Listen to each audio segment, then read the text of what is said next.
Convido você a abrir a sua Bíblia no livro do Apocalipse, capítulo 2, versículo de 12 a 17.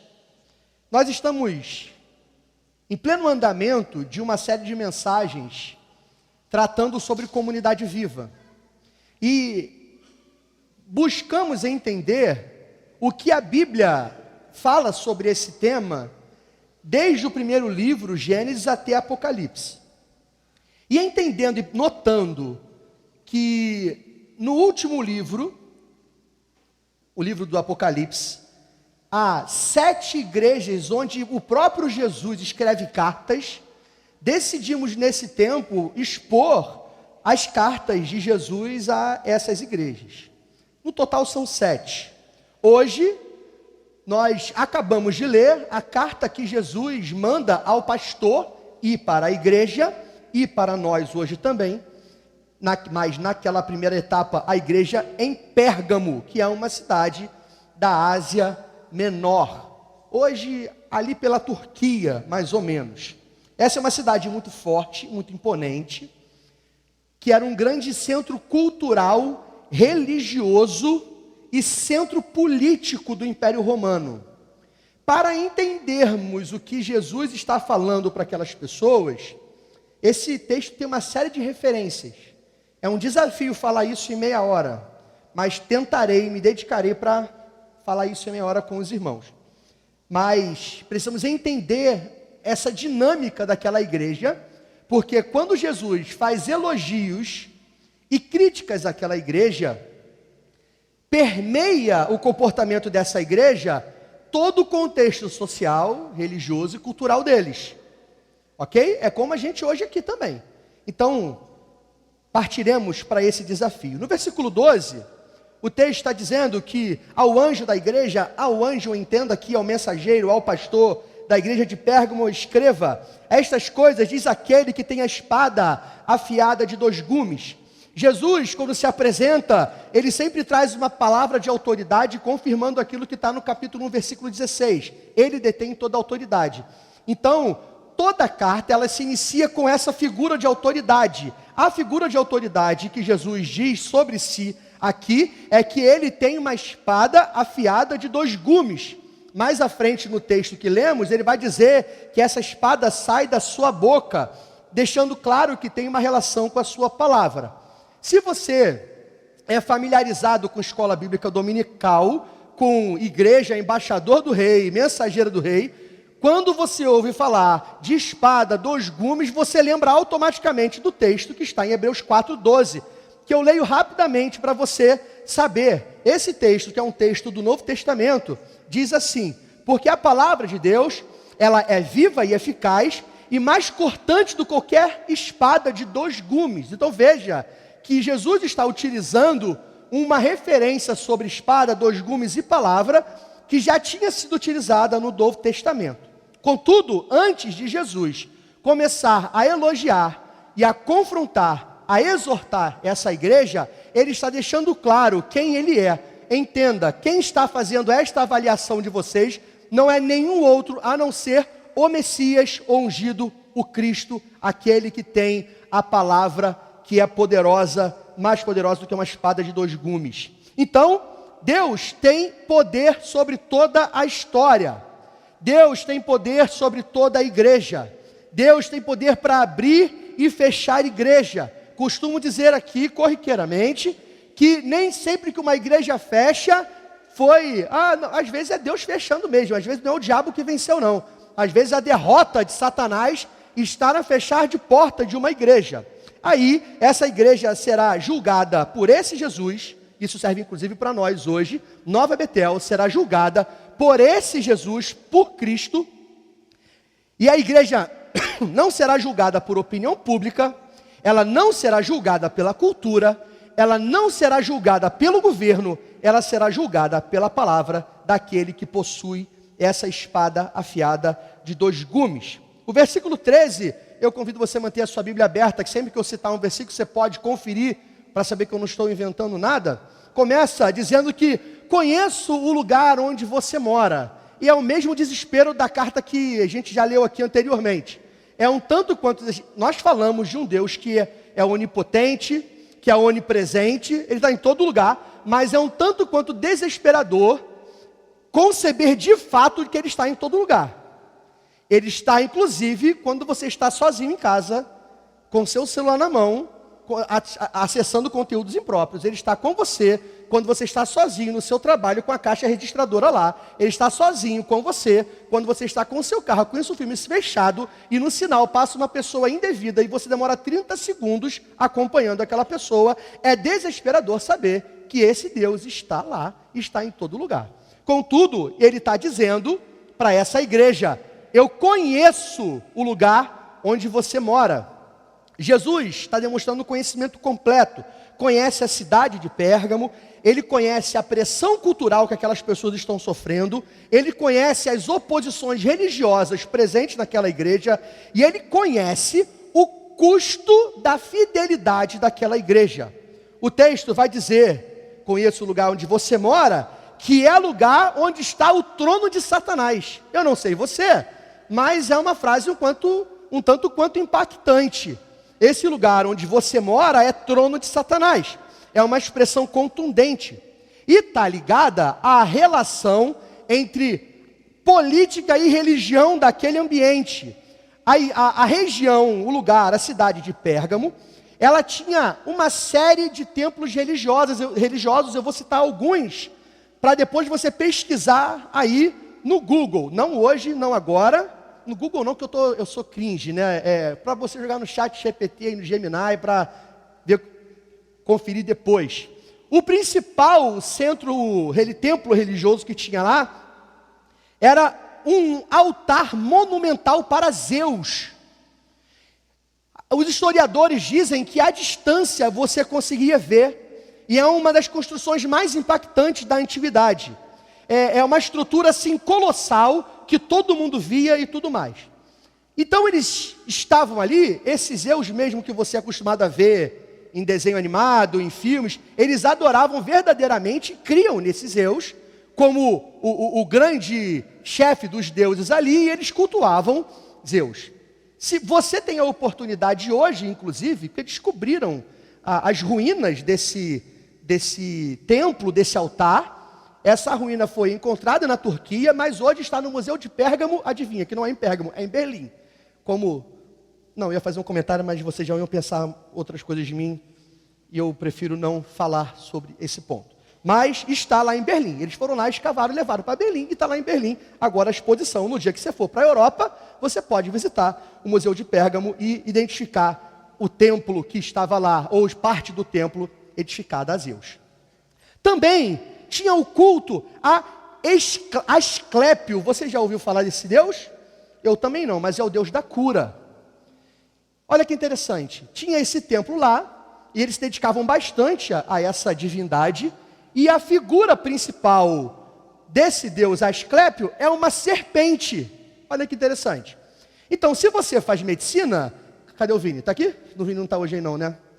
Se você faz medicina, você sabe que o símbolo da medicina é um bastão e uma serpente enrolada.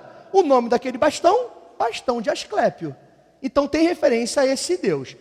Não importa, inclusive, a área da saúde que você está, se a fisioterapia, se a odontologia, se a enfermagem tem uma serpente no seu jaleco, e isso é uma referência a um Deus pagão chamado Asclépio. Eles adoravam lá nesse tempo essa galera. Entre muitos outros, nos interessa para essa noite, saber que um dos principais cultos que tinham naquela região era um culto ao imperador. Você sabia disso? Que o imperador romano chega num determinado momento, ali pelo 1º e 2º século, que ele começa a cobrar culto. Não é mais só aquele papo de que eu sou filho de Deus, eu sou o enviado de Deus para governar. Não, não. Eles pediam e cobravam culto do povo, e obviamente a cidade que prestava mais culto para o imperador gostava mais, recebia mais favores do rei, do imperador, e assim eles continuavam cultuando, inclusive no culto ao imperador. Tinha um templo também dedicado a Roma, o que é uma coisa bem esquisita, um templo à cidade, que é a personificação do império, dizendo que aquele templo e aquele culto representava a glória e a autoridade suprema de Roma sobre todos os povos. A vocação de Pérgamo, dessa cidade, para a idolatria, mostra que ali é trono de Satanás. Todo mundo se juntava para adorar outros deuses, assim diz o Senhor Jesus. É interessante notar que a popularidade, ou melhor, a pluralidade religiosa, era bem-vinda para todo mundo. Está no Asclépio, está no Asclépio, está no Imperador, está no Imperador, está em Zeus, está tudo tranquilo, desde que você não seja um seguidor do Nazareno. Aí, se você é crente, você sofrerá perseguições pesadas, como de fato essa população, essa cidade impunha sobre os crentes dali. O texto segue dizendo: sei que você conserva o meu nome e não negou a fé que tem em mim, mesmo nos dias de Antipas, minha testemunha, meu fiel, que foi morto na cidade de vocês, aí onde Satanás habita. Apesar da pressão cultural, da pressão religiosa, que essa igreja, quando você for pensar nessa igreja, não pense numa mega igreja, é uma igreja, se bobear, menor do que essa aqui. Essa igreja sofria forte pressão social, pressão religiosa, mas apesar disso, ela nunca negou a sua identidade em Cristo. E teve um custo não negarem a Jesus. Eles não negavam, se mantinham firmes, e a morte chegou para Antipas. É um homem, aqui não é Antipas nenhum Antipas imperador, nada disso, rei, nada disso. É um Antipas, um homem normal, membro da igreja, que mataram por manter-se fiel ao Senhor, e Jesus reconhece. Então a perseverança dessa igreja, ela não era apenas verbal, mas ela estava no sustento da sua fé até as últimas consequências, até a morte. Isso acontecia desde uma segregação, como o meu filho não brinca com teu filho, migrava por um boicote: eu não vou vender para você, eu não vou dar ovo de galinha para você, ovo de pato para você, ovo de ganso para você, eu não te dou pele de carneiro, eu não te dou nada, morra de fome aí, culminando inclusive no assassinato e na morte. Então o elogio de Cristo mostra que aquela comunidade resistiu à pressão externa, de fora para dentro, resistiu bem e permaneceu firme na sua confissão de fé. Antipas, diga-se de passagem, é o único Marte que foi mencionado como alguém que resistiu e pagou com a sua morte no livro do Apocalipse, o que o torna um homem interessante. É um daqueles que, se o Senhor nos permitir na eternidade, poder conversar com todo mundo que a gente quer conversar, para poder saber como que foi a vida dele, como que foi toda aquela dinâmica lá. Eu não sei você, mas eu tenho uma lista de pessoas que eu quero conversar depois na eternidade. Antipas está nessa lista. Antipas, já falei essa parte, ele preferiu morrer do que negar a sua fé, e chegamos no versículo 14. O versículo 14 diz assim: tenho, porém, contra você algumas coisas. Então imagina o pastor recebendo essa carta, literalmente lá, e falou: poxa, maneiro, né? Tá indo bem. Aí vem: tem, porém, contra você algumas coisas. Há uma mudança clara de tom na carta. A fidelidade em uma área não permite que sejamos relapsos numa outra área. O que eu quero dizer é que assim que Cristo faz um elogio de maneira correta e concreta, mas confronta a gente nos nossos erros. Logo, se você é um crente fiel ao Senhor, que mantém metade daquilo que o Senhor espera de você, você é elogiado por manter metade, mas manter a metade não te impede, ou não impossibilita, ou te isenta de cumprir a outra metade que o Senhor cobra da vida de um crente. Então, numa totalidade, precisamos nos dedicar ao Senhor. Essa igreja mantinha uma fidelidade extrema nas pressões externas, mas a sua fidelidade se mantinha pela metade. Vamos continuar do texto para entender.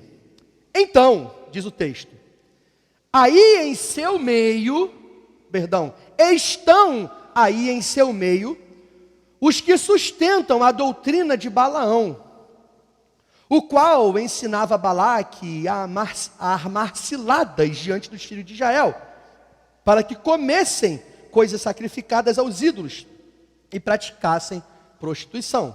Irmãos, o problema agora ele não é externo.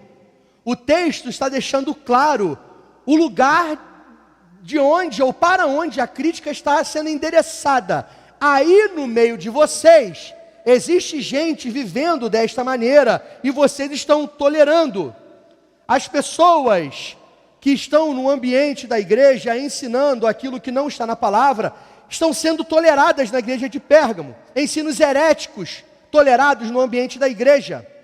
A igreja, perceba isso, ela resiste, a igreja de Pérgamo, resiste aos ataques externos, suportando e mantendo, perseverando até a morte, sendo fiel até a morte, mas está incapaz de resistir a ataques internos que surgem da própria liderança e do meio da igreja. O não crente, quando olha de fora para a igreja e vê a igreja exortando ou disciplinando alguém, pode até achar estranho. Meu Deus, mas fez isso porque a pessoa errou e vai e tudo mais. A igreja... A gente quer o máximo de gente aqui, irmãos. Nós queremos a igreja com o máximo de pessoas congregando. Mas essa congregação precisa representar uma comunhão com vínculos verdadeiros. E não um acréscimo de pessoas por acréscimo de pessoas. A comunhão se dá pela pessoa do Espírito Santo.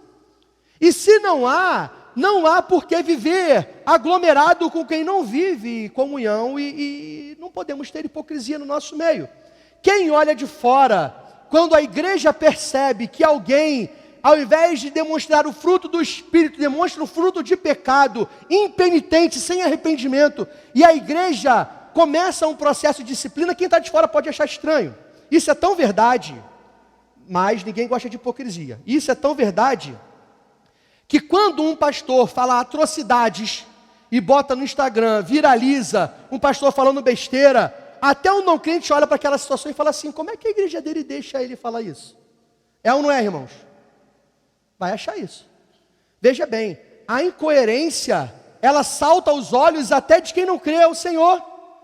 Quando um crente vive uma vida dupla, na igreja ele é um e na sua casa você está vendo esse crente ele é outro, até o não crente vai falar, não é possível que o teu pastor não fala nada que você vive essa vida de duas caras aqui. Percebe que há um incômodo daquilo que está sendo vivido e tolerado internamente. E aí, entenda, esse texto ele passa a ficar um pouco chato, porque Jesus, chato para compreender em alguns pontos, porque Jesus começa a fazer algumas referências no Antigo Testamento. Ele cita Balaão. Eu preciso rapidamente dar um resumo para você entender esse texto. A referência que Jesus está dando, ele está citando, isso é maravilhoso, é Jesus citando o texto bíblico, é maravilhoso. Ele está fazendo referência do livro de Números, lá do Pentateuco. Capítulo 22, 23, 24, 25 e 31, onde essas figuras que ele está citando aqui no Apocalipse aparecem. Resumidamente, Balaão é contratado por Balaque, que é rei de Moabe, para amaldiçoar o povo de Israel. Mas, veja bem, vai amaldiçoar, vai falar de fora, vai dar tudo errado, vai perder a guerra. Ele é chamado para trazer uma acusação externa, impor maldição sobre Israel. Porém, Deus vai intervir. É aí que entra a mula nessa história aqui, para dar o recado lá, para ele, para impedir ele de fazer as coisas. Mas Deus não permite, e Balaão é impedido de amaldiçoar. Mas, ainda desejoso de ferir Israel, em vez de fazer um movimento externo, que é a maldição, ele promulga bênção sobre Israel externamente, que ele fala, Deus abençoe Israel, que seja próspero, blá, blá, blá, blá, blá. Mas ele muda a sua estratégia. Ele vai no rei que tinha contratado ele e aconselha aquele rei a corromper o povo de Israel por dentro. Já que não vamos guerrear, já que a gente não vai vencer por fora, vamos implodir o povo do Senhor. Mande as mulheres para se darem a casamento para eles, e aí instrua elas a insistirem para que eles adorem os deuses delas. Então agora, a partir desse casamento, sem briga, quem vai se voltar contra o Deus deles são eles próprios que vão passar a adorar os deuses dessas moabitas. Compreendeu? Então, quando faz referência a Balaão, a referência está pondo que um movimento intencional interno para a implosão do povo de Deus. Compreendeu agora o que Jesus está falando para essa igreja? É isso que essa igreja está tolerando. O problema é que aquela igreja, para cumprir os seus papéis sociais e se beneficiar de algumas coisas, iam em vários eventos das outras religiões, comiam comida sacrificada, e o texto dá a entender, inclusive, com questões de imoralidade sexual. Então, meus irmãos, entenda que a crítica não é só o problema alimentar, mas a participação, como se não importasse essa relação dos cultos pagãos ali, e a igreja vivendo em festas religiosas, banquetes em templos, celebrações públicas. E então a contaminação, semelhante ao Antigo Testamento, ela não é só a perseguição de fora para dentro, porque eles estavam resistindo bem, mas agora é de dentro para fora. Cria-se uma espécie de sinergismo entre essas religiões, e tudo bem, a gente fica ali e tal, e começa a implodir a fidelidade ao Senhor. E quando ele trata de prostituição, existem duas dimensões que precisamos entender aqui. Primeiro, um sentido literal, sobre a imoralidade sexual e a relação sexual cultica. Muitos cultos envolvem questões sexuais ali, e possivelmente nessa igreja, a igreja estava participando. Só vou ali rapidinho, e aí participava desses rituais culticos sexuais. Mas também há um sentido espiritual aqui. Se você lembrar, por exemplo, do profeta Oséias, Jeremias, Ezequiel, você sabe que esse termo prostituição também é utilizado para aqueles que abandonam o Senhor e prostituem o seu coração na fidelidade ao Deus de Israel. Ok? Então tem essas duas esferas. Então, Satanás nem sempre tenta destruir a igreja pela perseguição externa, extrema até a morte. Muitas vezes, ele procura corrompê-la na nossa tolerância à idolatria. Internamente corrompe a nossa percepção do que é fidelidade ao Senhor. Versículo 15. Eu sei que eu estou falando rápido, mas eu estou tentando falar com a melhor dicção possível, porque senão eu fico aqui até amanhã. Versículo 15.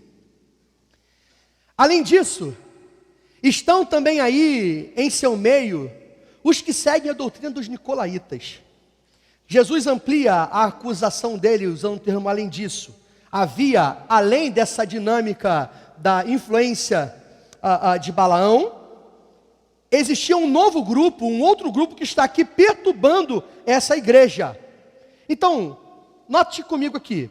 O problema, a acusação de Jesus, não é a acusação à heresia em si que era ensinada. Jesus não faz nem referência a essa heresia. Ele nem está explicando o que é. O problema, de novo, é a tolerância daquela igreja, que dentro da igreja passa a conviver com ensinos que são incompatíveis com a palavra do Senhor.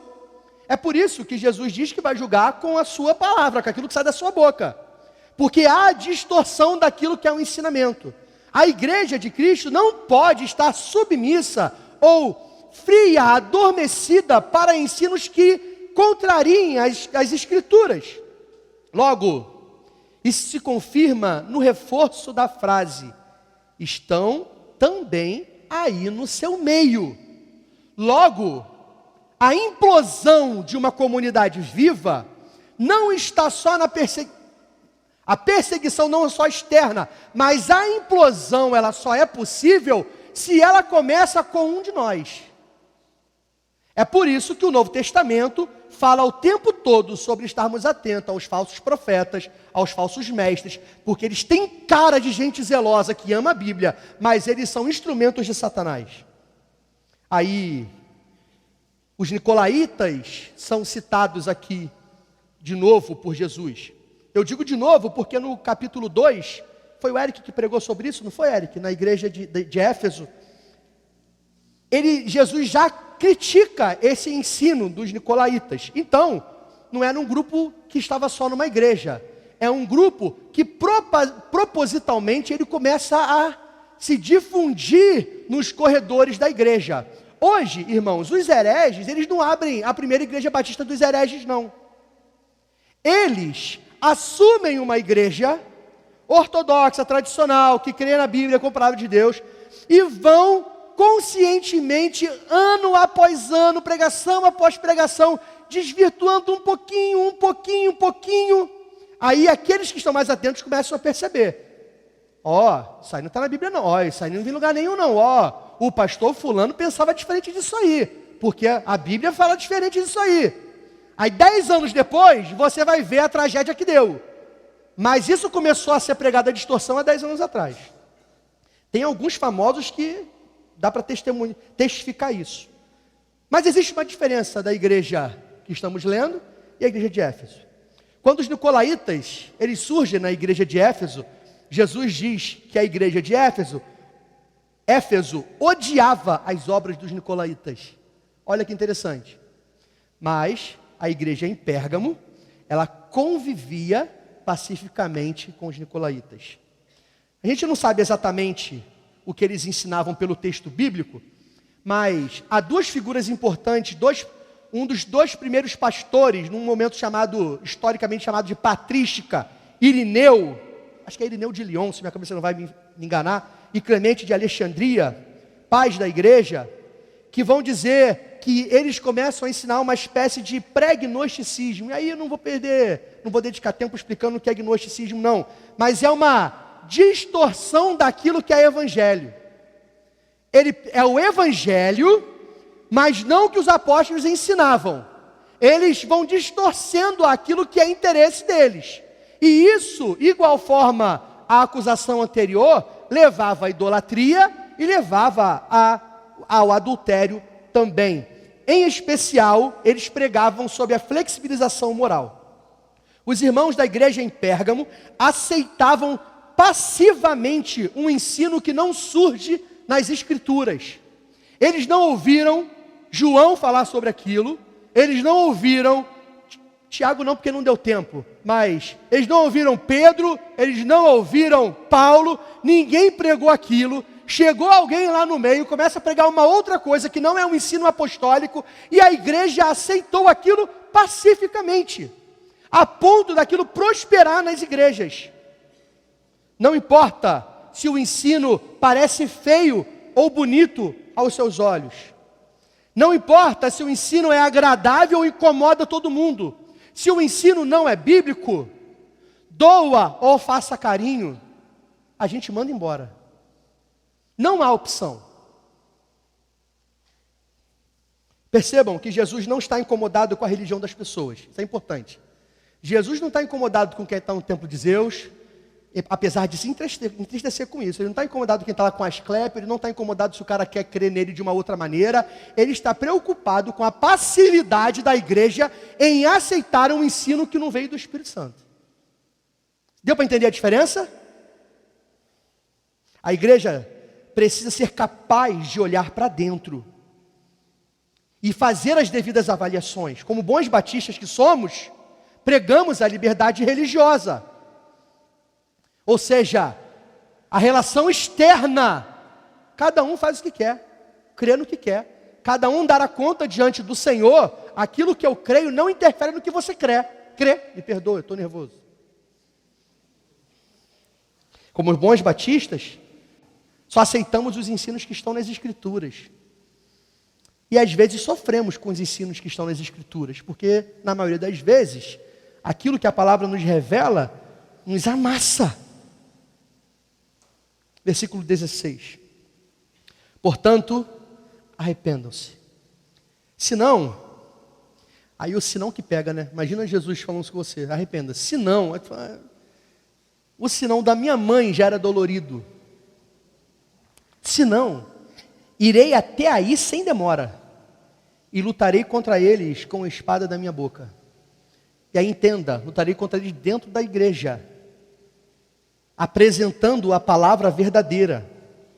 E aí, primeiro, Jesus mostra o problema. Segundo, Jesus apresenta a solução. O nome disso é exortação. Jesus está exortando essa igreja e o chamando a um relacionamento com Ele. A tolerância interna é um erro.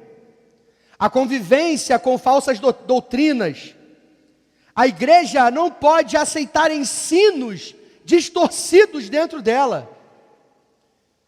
Aí fala de Jesus, tem o nome de Jesus, fala que é santo, mas se está diferente das Escrituras, não podemos crer nisso. O que cremos é na palavra.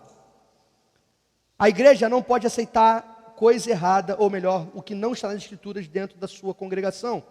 Lá fora, repito, apoiamos até as últimas consequências a liberdade religiosa. Aqui dentro, nós cremos que a Bíblia é a palavra de Deus, nosso guia de fé e de conduta. Não se trata de uma reorganização da igreja de Pérgamo. Jesus não está convidando eles para isso. Não é uma adaptação, uma negociação, vamos dar um jeitinho. Só tem um caminho, é arrependimento. Esta verdade serve para hoje ainda. Precisamos desenvolver a capacidade de respeitar a religião alheia. Os irmãos de Pérgamo sofreram com a perseguição religiosa. Ai de nós, se impusermos isso sobre os outros. Mas precisamos também entender que isso não pode amputar os princípios bíblicos que carregamos em nossos corações e as verdades que o Senhor nos revela. Versículo 17. Quem tem ouvidos, ouça o que o Espírito diz às igrejas. Ao vencedor darei do maná escondido.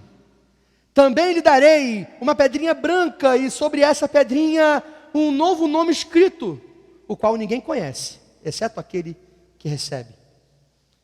A promessa não está dirigida aos acomodados. Irmãos, isso é duro. A promessa de Jesus não está dirigida aos acomodados, aos dormentes. Não está direcionada aos que cedem à idolatria.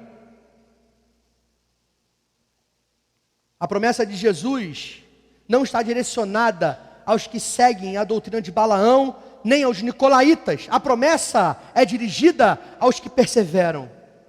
A imagem remete ao maná dado por Deus. Mais um tempo eu peço para você. Você que não está familiarizado. O povo de Deus, quando sai do Egito, livro do Êxodo, da saída do Egito, no deserto, o povo morreria de fome. E o Senhor providencia milagre diário. Cai comida do céu. O nome dessa comida que sustentou o povo até chegarem na terra prometida durante 40 anos, chama-se maná. E Jesus está fazendo esta referência de novo, dizendo que Ele entregará para os que perseveram esse maná escondido. Maná é uma espécie de pão. Eu poderia explicar para você a teologia bíblica do maná, como que essa ideia é apresentada no texto bíblico. Mas eu vou deixar o próprio Jesus explicar para você. Jesus explica isso. No Evangelho de João, capítulo 6, versículo 48 a 51, diz assim. Jesus dizendo, eu sou o pão da vida. Os pais de vocês comeram o maná no deserto e morreram. Ou seja, quando chegou a idade, morreram. Comeram do maná e morreram.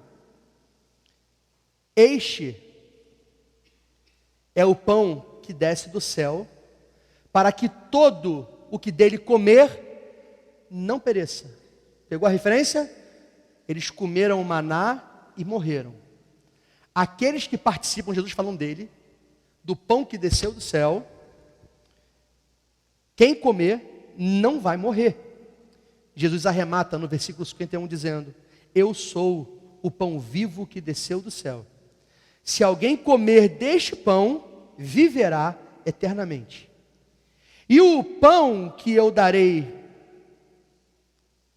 pela vida do mundo é a minha carne. É por isso que até hoje participamos da ceia do Senhor em lembrança do seu sacrifício. Assim como Deus sustentou Israel no deserto, Ele promete sustentar eternamente aqueles que perseveram nele, aqueles que se mantêm fiéis. Jesus criticou a igreja, porque eles estavam participando de eventos públicos de todas as religiões. Convidou, eu estou indo, é evento exclusivo. E de fato era, né? Todo mundo, a ralé não era chamada para esses eventos não. E quando ele fala de pedrinha branca, é porque às vezes sabe casamento, convite individual? cara fica na porta do convite individual. Antigamente, o convite individual era uma pedrinha branca. E às vezes tinha um desenhozinho ali com um nomezinho, alguma coisa escrita ali. Geralmente era só a pedrinha branca, bem polidinha. Aqui, ó, esse aqui é o teu convite para tu entrar no evento. Então eles pegavam aquela pedrinha branca e ia para um evento lá das outras denominações, das outras religiões. O que Jesus está dizendo é quem participa dele receberá essa pedrinha como o ingresso das mansões celestiais. É isso que ele está dizendo. Este participará eternamente do evento exclusivo do Senhor. Jesus está dizendo que a igreja não precisa se importar com festas exclusivas oferecidas a ídolos, até porque são benefícios passageiros, e que Ele mesmo tem um convite precioso para nós. Quem rejeitar o banquete de Satanás será aprovado para o banquete eterno. Na volta de Cristo, a salvação é pública em sua confissão, mas também ela é profundamente pessoal na sua comunhão. Logo, tendo encerrado o texto, eu preciso falar algumas coisas importantes para o nosso tempo. Começando pela relação entre política e religião. O problema religioso que tratamos aqui, ele começa na estrutura política romana. Quando Jesus chama aquele lugar de trono de Satanás, ele não está se referindo apenas aos templos pagãos que existiam ali. Lembre, lá tinha altar monumental para Zeus, tinha o culto a Asclépio, tinha o altar para Roma e tinha o culto ao imperador. Veja bem, o culto ao imperador.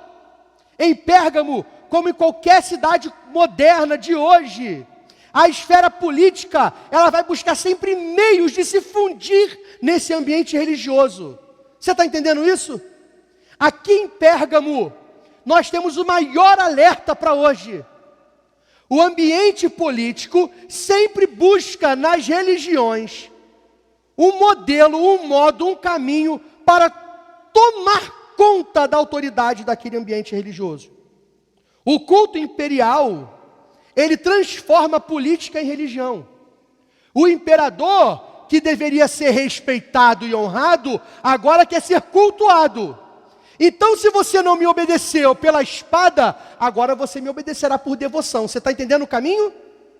Não se enganem, fazem isso com a gente até hoje, constantemente. Aí a cidade que cultuava era bem vista pelo imperador. César era o poder político, mas recebia as honras religiosas, recebia sacrifícios, recebiam títulos que eram direcionados a deuses. Tu acha que o imperador de fato achava que era Deus? Isso é só em filme, irmão. Ele sabe a movimentação política que ele está fazendo. Olha a bizarrice. A lealdade política era expressa por meio ou através de atos de adoração. Isso é bizarro. Mas não pensem que isso está distante de nós.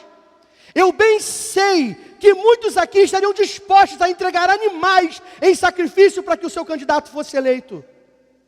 Neste caso, não basta Jesus dizer que ele não é César e não tem interesse pelos poderes de César. É Jesus quem diz isso, tá? Jesus não tem interesse pelo governo do Brasil. Isso não está nas Escrituras. Não é do interesse do Senhor.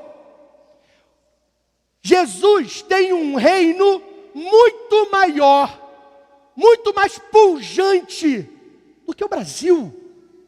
O reino do Senhor, o reino de Deus, o reino dos céus. Ele está assentado no trono e todos os outros reis da terra se prostram diante dele. Assim sempre foi e assim sempre será. Não basta Jesus dizer que ele não é César e não se interessa por César. Ainda assim, você insiste pelo candidato A, pelo candidato B, em nome de Jesus. Irmão, repito, antes que entre o período eleitoral, o seu candidato pode rezar o terço, o seu candidato pode decorar a Bíblia, o seu candidato pode defender uma pauta moral como a sua, ainda assim, ele nasceu e vai morrer César. Ele nunca será o Senhor. Sempre será César. O poder sempre busca legitimação religiosa. Os governos descobriram rapidamente que controlar a força é bom, mas controlar a religião, aí, meu amigo, o povo pode obedecer pela espada, pela lei, mas entregar a sua consciência mediante fé, não tem igual. Não tem igual. Por isso, ao longo da história, o poder político frequentemente procura a aproximação com a religião, e não é diferente com o cristianismo. Aqueles que sofreram um peso opressor, agora buscam se aliar. Alguns bem intencionados, outros mal intencionados, mas a questão não é essa. Quando política e religião se fundem, surge a tentação de transformar a autoridade humana em objeto de devoção. Se em Pérgamo isso era o suficiente para dizer que ali era trono de Satanás, podemos dizer que hoje o diabo está sentado no Brasil. O desafio da igreja continua sendo o mesmo. O problema não é César governar, irmãos. O problema não é esse. O problema não era César querer ocupar o lugar de Cristo. Somente isso. O problema é a igreja achar que pode ajudar Deus a fazer o seu trabalho. Vamos falar de nós, no Brasil, colocando um presidente lá para governar. Realmente você acha isso? Pergunte aos reis da Babilônia. Se você pudesse conversar com os reis da Babilônia, pergunte a eles se o Deus de Israel precisa de ajuda para derrubar ou levantar governos. Ou cremos ou não cremos na Bíblia. Leia Daniel, irmãos. Nada de novo. Leia Daniel. A igreja deve respeitar as autoridades. Bíblia. A igreja deve orar pelas autoridades. Bíblia. A igreja deve gritar com o abuso das autoridades. Bíblia. A igreja pode cooperar em tudo que é legítimo, mas existe uma linha que não pode ser ultrapassada. Adoração somente ao Senhor. Repito, adoração somente ao Senhor. O meu coração pertence ao Senhor e Deus é ciumento. Não prostitua o vosso coração. Não podemos esquecer, falando de nós, do meu terreno como batista, eu falo pouco sobre a denominação aqui, mas hoje toquei nesse assunto, é bom falar. Não podemos esquecer a contribuição batista para a liberdade religiosa. Cuidado para não pisar na nossa história, quando você vive de intolerância em intolerância. A eclesiologia batista, ou seja, a maneira como enxergamos a igreja, os batistas historicamente defendem que a igreja pertence a Cristo, ponto. Uma igreja batista não tem nada a ver com essa igreja batista aqui. A convenção não manda aqui. Nós somos autônomos, que cremos que o Senhor governa essa igreja. E identificamos a vontade do Senhor mediante votação. É assim que enxergamos e cremos em igreja. E isso tem a ver com um princípio batista. Um princípio que, por força do nome, não deveria ser negociado. Um dos princípios batistas é que o Estado não governa a igreja, e olha que coisa linda, e a igreja não governa o Estado. Separação total entre a igreja e o Estado. Estou falando nisso, irmão, porque esta era a força sobre a igreja de Pérgamo. Não estou falando isso aqui aleatoriamente, não. Este é o contexto histórico daquela igreja. A igreja não manda no governo, o governo não manda aqui. Cristo governa a igreja e Cristo ainda controla a história. A independência da igreja local não surge só por questões administrativas, ela surge por convicção de que somente Cristo é o cabeça da igreja. falando sobre separação entre igreja e Estado. Isso não significa que a igreja é contra o Estado. Mas se o Estado começa a trabalhar de maneira que corrompa as Escrituras, a igreja se posiciona. E vai acontecer com o que aconteceu em Pérgamo: perseguição e morte. É isso. Ou a gente vende os princípios, ou a perseguição chegará até nós pelo nosso posicionamento. Então a tradição batista sempre enfatizou a liberdade religiosa, a liberdade de consciência, a responsabilidade pessoal de cada um diante de Deus. Então, isso é tão caro para a gente que teve um caso famoso nos anos 90, que uma prefeitura do estado do Rio de Janeiro deu um grande terreno muito bem localizado para uma igreja batista. Ele não aceitou. Você entendeu? Vai me beneficiar um terreno de 1 milhão, que coisa maravilhosa. Não nos interessa. Nós gastaremos 1 milhão, mas eu não pego 1 milhão do governo. Você está dando para entender? E vamos ficar assim. Aí a brincadeira continua. Isso é ser batista. Logo, o papel dos batistas sobre a liberdade religiosa, ele é histórico. A defesa da liberdade religiosa continua sendo uma das principais marcas do movimento batista. Se você já ouviu falar sobre a Aliança Batista Mundial, a Aliança Batista Mundial está em lugares que você nem imagina, lugares que nem tem uma igreja batista, lutando pela liberdade religiosa. Isso é uma vocação batista e você nem sabia disso. É uma característica nossa. As pessoas têm o direito de crerem em quem elas quiserem. Isso só é possível por algo que Deus deu ainda, que foi o livre-arbítrio, diga-se de passagem. Voltando para cá. Desde os primeiros movimentos batistas que surgem na Inglaterra, líderes batistas defenderam que a fé não pode ser imposta pelo Estado. E muitos morreram pelos reis da Inglaterra e pelo mundo afora. Então, fecho essa parte política, porque claramente gerou um desconforto, e parto para a parte final, dizendo aos irmãos: começar bem é bom, mas não basta começar bem. Somos chamados a perseverar. Sabe o que é interessante? A principal heresia que aparece aqui são os nicolaítas. Eu citei Irineu de Lyon e Clemente de Alexandria, eles falam um pouco sobre os nicolaítas. E sabe o que é interessante? Isso não é a Bíblia que está dizendo, são livros de textos históricos. Que os nicolaítas, esses hereges aqui, eles começam a partir de um movimento de um homem chamado Nicolau. Sabe onde está registrado esse nome Nicolau? Atos 6. Ele é um dos diáconos eleitos pela igreja. Você já entendeu onde eu quero chegar? Um homem, vamos considerar que de fato o texto histórico de Irineu e de Clemente seja um fato. Vamos fazer esse exercício aqui. Um homem que visivelmente deu testemunho de vida consagrada no ambiente da igreja, a ponto de olharem para um monte de gente e falar: não, esse cara aqui é nosso diácono. Depois tu lê lá o perfil, é pesado, os caras eram top. Esse camarada distorce a sua percepção de Cristo de tal maneira que Jesus claramente está reclamando dos seus ensinos aqui.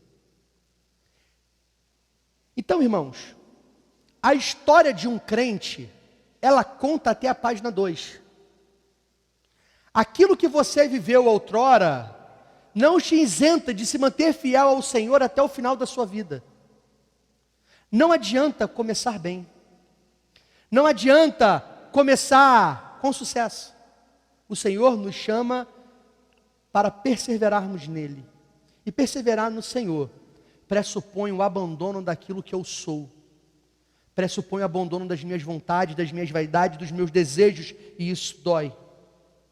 Encerro a minha mensagem rapidamente em 3 pontos. Primeiro ponto: Cristo continua chamando homens e mulheres ao arrependimento. E nessa noite o Senhor nos chama a arrependimento. A salvação, meu irmão, não está no próximo presidente do país. A salvação está em Jesus. A salvação está somente em Jesus. Segundo ponto: vivemos em um mundo que continua disputando a lealdade do nosso coração. O nosso coração é disputado por todos os lados. Somos chamados a permanecermos firmes no Senhor, na verdade do Evangelho. Ontem Nicole me fez uma pergunta maravilhosa. Estava no carro, a Nicole solta umas perguntas assim meio esquisitas, do nada. Tem que fazer teologia para responder, né? Aí ela falou assim para mim: pai, como que pode? Adão conviveu com os dinossauros? Essa foi a pergunta dela. E não é uma pergunta boba, porque faz todo sentido. Porque se um ser humano conviveu com um dinossauro, os instintos seriam seres humanos. Aí eu falei para ela assim: não sou eu que vou te responder. Quem vai te responder? Leia a Bíblia. Leia aí, Gênesis 1, versículo 1. E aí eu expliquei para ela a palavra íon, que significa dia. Eu expliquei como é que funciona, como ela utilizava essa palavra no hebraico, ela entendeu. A partir disso ela compreendeu que num determinado dia os animais são criados e o tempo vai passando e depois criam-se os homens. Ela, entendi, então é depois, né? É depois. Você deu para entender? Quem responde às nossas frustrações, às nossas dúvidas, é a palavra do Senhor. A gente leu todo o capítulo, versículo por versículo, e eu ia explicando para ela a progressão e fazendo relações com as descobertas científicas, né, filha? Deu para entender? As Escrituras, irmão. Não tenha medo de olhar para as Escrituras. E terceiro ponto e último, perseverança até o fim. A promessa não é para quem começa. Deu para entender, irmãos? A promessa não é para quem começa. A promessa é para o vencedor, diz o texto, não eu. A promessa é para aqueles que vencem, e só vence quem está em Cristo Jesus. Cristo nos chama ainda hoje para permanecermos fiéis em santidade, em verdade, em amor, até a sua volta. Que o Senhor nos abençoe. Amém.